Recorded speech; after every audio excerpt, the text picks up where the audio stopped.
Hey, everybody. This is Jason here with my good friend, Liz Davidson from Beyond Solitaire. and I'm from Shelf Stories, and we have another Semper Ludimus review for you. What does Semper Ludimus mean, Liz? Semper Ludimus means we always play, and we do. And how? And what is the game that we are always playing this week? Oh, Role Role player. player. What I am featuring here is the big box that is available. You can definitely get it through the Thunderworks Games website, which is the publisher of the game. It was designed by Keith Matika, who runs Thunderworks Games. So this is the big box. It holds the base game and 2 expansions. So we are talking Monsters and Minions and Fiends and Familiars. So I'm going to give you an overview of the base game and both of the expansions. Then we're going to come back and tell you what we think. I have laid out a game of Role Player. I will be walking you through a game of Role Player, full walkthrough, not only with the base game, which you see pictured here. I'm going to introduce the Monsters and Minions expansion and the Fiends and Familiar expansion. We will get to look at those in just a second, but I did want to just kind of introduce the game slowly and let you know what you're getting in the base game and in the expansions. So, this is a dice placement game where we are going to be making a character. So this is the character, and I'm going to be rolling some dice along the way, and then as I roll the dice, they're going to get programmed in here and fill out my stats. So the object of the game is to kind of fill this up, score some points. You know, you want large numbers generally. You want to be able to hit some goals. You guys will figure it out along the way what the goal of Role Player is. But that's the basic action of the game is to place dice and for the benefit of scoring. Along the way, I'm going to be acquiring cards to the market, which generally gives you some powers, so some ways that you can manipulate dice and other aspects of what's going on. But for the most part, points. As you can see, I laid out some cards, and you can see the stars over here. This game is points, which is pretty fun. So I also have the discard pile over here. I'm playing with all the expansions, so the discard pile, so just to keep the deck manageable, is going to be pretty large. I've discarded about 40 cards in order to get going. There's also, before I even get to the dice, how do I acquire the dice? That's what these initiative cards are for. I'm going to roll dice at the beginning of the turn. I'm going to lay them down, so like that, and I'll have all 3 of these will be filled, and then I'm going to draft them, buy this stuff, and then put the dice that I acquire and also the cards that I acquire onto my character. This is where the main action is. So that is a very, very basic run through of what you're going to see. Let's check out the game with some expansions.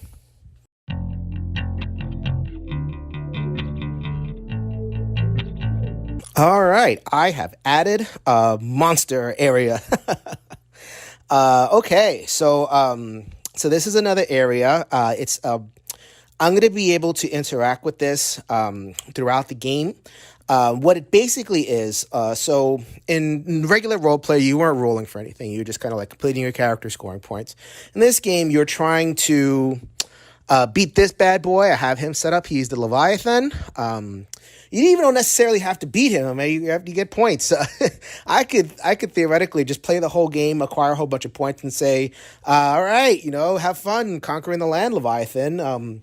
It just gives you another point of interest, another point of scoring, adds a little bit of flavor to your, what is essentially a light Euro point scoring extravaganza. And also along the way, I get to beat these guys up. These are little minions, hence the name Monsters and Minions expansion. They exist to be killed, and I'm going to be going through those in a short while. Before I get to the Leviathan, I get to scout, so to speak. So along the way, I get to figure out the location, the obstacle, and the attack that he is going to unleash upon me when I get there. So if I can scout him correctly, then I'll be able to kind of set myself up and put myself in a more advantageous position in order to be able to beat him and maximize my score. All right, so let us introduce the Fiends and Familiar expansion. All right, I have now introduced the Fiends and Familiar expansion. So where is the Fiend? He is right here. So if you notice, I have these little half cards over there, the Fiend of Coercion. So now, when I interact with this initiative row, if I take the best die over here, then I'm going to acquire a fiend. He's going to be, like a gremlin. He's going to kind of get into my wagon and start causing trouble. So I would acquire the card and I would put it here. And it's usually some kind of debuff. I have to deal with that. We'll see how often I have to deal with those. And new fiends will come out every time I acquire one of these fiends. So the other thing, so the game got harder in this way, but the game also got easier in this way. I have a familiar, and in this case, it's an ice bear. Roar. He is hearty, gives me the hearty trait, and I will be able to add extra dice in here and be able to proc the power in order to kind of do my thing. All right, I'm going to hold this up for the last time. Here we go. Maybe we can begin the review by just talking about this box. Do you have this box, Liz? I do have that box. It's just a box, but... It is, but it's big. And it looks like a book. It looks like a book. I love games that have boxes that look like books. We're both book nerds, right, Liz? Oh, God. Yeah. Make it look like a book. Interest automatically goes up. It's a or a tome. They probably would say tome in this particular case. Yeah, especially since it's based on role playing. Yeah, you need a tome. A tome of plenty. There's a lot in there. Yes. That's right. So that box, if you are going to purchase this game, we absolutely recommend picking up the big box, that big old tome of plenty box. Okay, so let's get to the game itself. So I think I wanted to start with two of the major criticisms for it. I mean, you've probably seen a couple of role play reviews. You've probably seen kind of run-throughs of the people's basic thoughts, and we'll get to all that. But I kind of wanted to hit the ground running just a hair with some criticisms that some people have. So I'm thinking of two in particular. I'll go one at a time. So first is the theme. You are character creating, right? And I understand that the Monsters and Minis expansion does add minions, but they're like, little weenies. And, the big boss at the end, you don't even have to beat him. It's just kind of more point scoring. So I think... Although, in solo, you do have to beat him. Do you? Yes. Okay, I didn't know that. Win. Yeah. Well, breaking news. Anyway, so, I mean, be that as it may, it's not like, it's probably, it's going to fall short of like the big climactic, whatever. It's like another role. Sure. So I think people, they say, oh, look, fantasy game, but then they get to it and it's like, okay, this isn't very thematic. I don't feel very heroic. I don't feel like where's the theme here? It's just a bunch of rolling dice. So what do you think of that criticism? I think that if you like Sagrada, then you got no business criticizing role player. Okay. Well, people they don't feel like a glass blower when they're playing Sagrada. They don't feel like they're in like a cathedral painting stained windows. I mean, I think Sagrada is more of an artistic thing and an aesthetic thing. I actually prefer Role Player to Sagrada because it's a meatier game. There's more that you can do with the dice. The dice manipulation is really fun. Trying to hit your, correct backstory requirements and, trying to really watch your attributes move around as you play your abilities. I really find it interesting in sort of a mathy, puzzly way. Sure. So if that's what you like, you're going to like this. If you enjoy die manipulation and taking advantage and watching for sets of cards on the market, then this is gonna do that for you. I guess like theme wise though, so we can get to the mechanisms in a second, but theme wise, like if I'm like manipulating my backstory is not very thematic. Like I don't feel like a skullduggery. I don't feel like I'm, filling in some kind of like I don't know. So there's so many different like backgrounds and alignment, like stories and everything. I'm not a cutthroat. I don't feel like any of that stuff. I feel like I'm just moving the cube and I feel like I'm just rolling. And I feel like people get sometimes frustrated with it because it's like, there's so much promise there. I'm like, well, I'm going to feel like a hero character. And I do agree on that part. I mean, the game is really about gaming your attributes, right? It's not really about being the person who's going on that adventure. I guess you could argue that Role Player Adventures is supposed to take your role player character to the next level. Role Player Adventures being? Role Player Adventures is an upcoming game, also from Thunderworks, that is like a choose your own adventure that either has pre-made characters or lets you import characters from Role Player. But I mean, you may also not really find that satisfying. You might want to keep the game separate. And so just thinking about Role Player itself, thematically, I mean, it looks cool. I enjoy playing the different, races they introduced to the game. It's fun, but no, it does not really feel like you're about to play Dungeons and Dragons, I think I think it's in terms of its theme, it's probably best understood as like you would understand a photo mosaic or like a picture mosaic, right? So like zoomed in, it looks like a bunch of nonsense. It's just a bunch of cube pushing and dice rolling and everything. But then you zoom out, and that's kind of what a good any good player should attempt to do at the end of their games. You zoom out and like you look at what you did.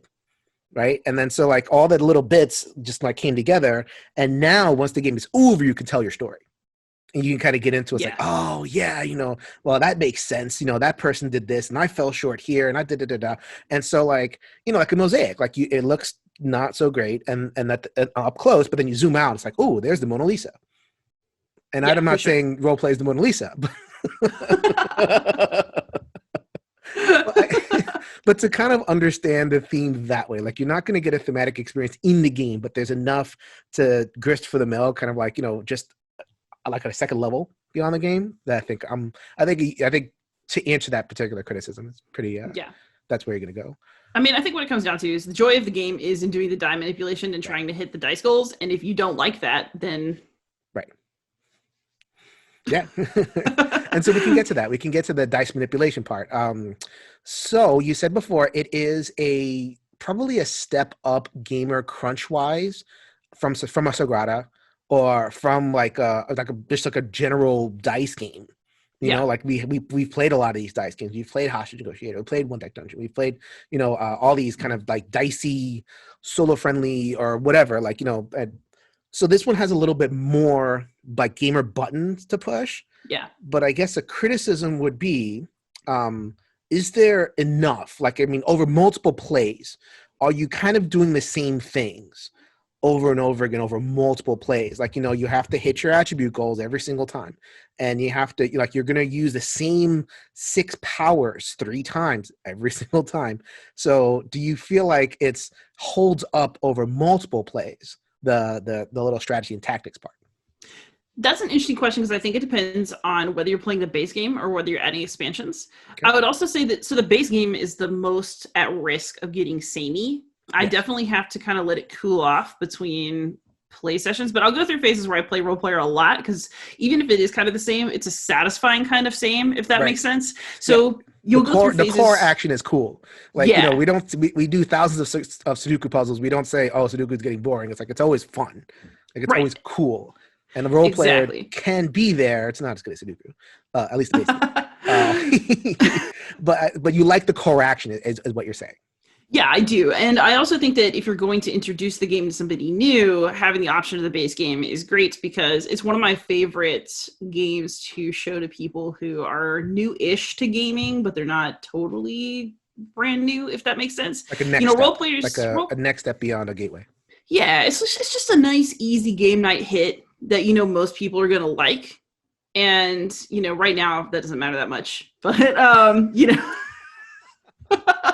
but it will again. And, in my solo life, when people watch this, hopefully we'll be vaccinated and ready to be unleashed. Yes. But, the other things for a solo player, I think if you want to just have a chilled out night where you're not asking too much of yourself, but you're playing a nice game, I think just role player is a good choice for that. Mm-hmm. It hits a good bullseye of like, oh, this isn't gateway-ish. This isn't something that's just kind of I'm going to breeze through, but I'm not going to burn my brain either. Like it's a true kind of light to middleweight game that's very satisfying. Yes, but if you want to take it up a notch, for me, that's Monsters and Minions. Mm-hmm. I thought Monsters and Minions is a fabulous expansion to this game. And so for those of you, you've just watched Jason's overview, but Monsters and Minions adds minions to defeat, experience points, combat dice, a monster to beat at the end, and those really awesome clear dice that go up to higher numbers. So you have to choose between, the boost dice are great because it leaves you thinking like, oh, do I want to die of a certain color to go in this spot? or do I take that boost die and just take that giant number? Ooh. And do I need it? I mean, I have to hold out for it. Do I need it? But if I get it, then I meet the number goal, but not the color goal. And there's just a lot to really enjoy about that expansion. And I think that if you want the more variation, so I will say that with more variation in this game comes more chance. If you're like a person who likes deterministic game outcomes and very solid strategies that work every time, the more expansions you add to role player, the less likely you are to see, you know, all three of the armors that you want, or, you know, so you give up some of your strategic planning ability for tactical entertainment when you expand. But I actually think it's worth it. Yeah. So like you can have, you know, I don't know if I explained this in the overview about the armor sets and everything, but as one way to score is just collect a set of armor, like pieces that come out of the equipment, but there's other buttons to push. Like you can do a lot of skills and you can do. So, I mean, I actually don't quite agree with the idea that there's limited, like you're doing the same thing every single time over multiple plays. Like you can go for different stat layouts, you can go for different point approaches, you can get a couple of cards that ask you to tank your stats. So it's like, that's the interesting thing. It's like, okay, now which one am I strategically tanking? Am I getting like a 4, which any role player is going to know? It's like, okay, what's my dump stat? And that's where all the good role playing grist comes from. Not from your good stat, but from your bad stat. So yeah, I mean, I think, yes. So Monsters and Minions I think that's the essential expansion. Like in terms of like, you know, should I get an expansion, right? Or is the base game offer enough? Monsters and Minions is the should expansion. And then Fiends and Familiars is the nice expansion. So it adds more monsters and it adds like the other half of the boost die, which is the split die. So those 2 colors and the lower numbers, so like a different choice. Now you might be, once you play the whole thing, it borders on like, okay, is this too much? Like, is it too much crunch, but still in that tactical way? Like I'm reacting to a bunch of luck. So am I keeping too much in my head? I don't think so. I really enjoy, like, I won't play given the choice, and in solo, I always have the choice. I will throw in Feeds of Familiar every time, but I recognize that not everybody's going to want to do that. Yeah, for me, I'm a Monsters and Minions every time, Fiends and Familiars sometimes. Okay. That's where I'm currently at with it. So I like both expansions, but sometimes I just want a quicker setup, and I don't want to worry about so for Fiends, I like having a familiar. They're cute, they're fun. It's another place to put some dice. It's really enjoyable, but the structure of the game also changes. So I have to remember that, okay, there's 2 dice for the first certain number of turns, and then I have to stop doing that. And then, you know, I have to make sure that I have these extra decks out to make sure, you know, I have to make sure I'm putting a fiend on the market every time. And like, it's not that big a deal. I mean, I play games that are absurd in terms of the amount of upkeep they require. But for the strategic delivery, so like you're talking about a ratio, right? You're talking about the admin overhead versus this. Does it enable enough strategic punch, right? You don't want a game that just has complication. You want the complication to lead to depth. Right. And so role player is not a deep game. It's a mid. It's not light either. It's like we're right in the middle. No. So you want to be careful that you're not getting to a point of complication that gets in the way of your achieving depth. And I feel like Fiends of Familiars just kind of hits that right spot for me. Maybe for you, it's not, you know, not always. I would worry about another expansion on top of this. Yeah, I would not add another to this personally. So, I mean, if another one comes out, you know, I'm probably gonna buy it, try it. But I mean, I'm not above such things. I think if another expansion comes out that like completely changes the meta, and like you don't use Monster and Minions, but you use something else, like how Pandemic did it. Like they did modules, so like you don't shuffle everything in. So I think I'll be fine with like a sideways expansion. I wouldn't be fine with adding more. I think we're at peak complication with Fiends of Familiars. Yeah, Fiends and Familiars is very good. So, I mean, we're talking about this in sort of, I think, a way that maybe sounds more critical than we actually mean. This is a game that we love, which is why we're talking about it so much. So for me, I know that, are we ready to talk about ratings? Yeah, let's do it. So for me, Role Player is an 8. Fiends and Familiars is an 8. But with Monsters and Minions, it's a 9. I think the Monsters and Minions is so good. It's so good. It's the thing that pushes it over the edge. Jason likes it all, the whole package, a bit more than I do. I actually do agree with you. Like if I'm playing just role player, especially if I'm playing multiplayer, so we probably haven't really talked about that. So we're gonna get into a little bit after we get to final rating, which is fine, Yeah. whatever. Yeah. I will just mention very quickly that we are Liz and I are both low player count players, and we play a lot of solo. And we have like very intimate gatherings, and like at a low player count, bam, you can just lay this down, anything you want right there. At a higher player count, like a 4 or a 5, this game takes a while. It's over an hour for a low to midweight strategy game, and that's too long. So with the base game with the base game in that in mind, I probably would go maybe even like a 7 or 7.5 or something like that. But like with Monsters and Minions, with Future Familiars, and I'm like solo low player counting it, then we're going all the way. A 9.0 seal of excellence. Oh yeah, and I think there are game groups that like this as a group. I personally will generally push the base game or maybe Monsters and Minions for a 4-player group. Although Monsters and Minions allows you at a 5th, I've never played it at 5. I have, don't. Because the force company finds a crowd. You can't do it simultaneously. It's 5 different market decisions. Yeah. So like everybody's puzzling out their market decision. Is always like kind of one person who's kind of stuck, and yeah, it's a lot. Yeah, fair enough. Yeah, this is why I play solo. I'm selfish. Yeah. And but for a solo experience, role player is a really solid choice. I think it should really be, if you like fantasy stuff and dice games, really role player should be in your collection. If you like character creation, and if you like that kind of like second order thematic experience where it's like, I'm not doing thematic things, but like I can kind of have a thematic experience after I'm done and like tell a story, and like, I've created a character, and that's its own satisfaction. We are going to absolutely recommend role player. Hold on. I have to lift the box one more time. Ooh, do it. Today's workout. The tone of Flinty. All right, so that was Semper Ludimus. This is Listen Jason, reminding you to enjoy your games and enjoy the day. Happy gaming, everybody.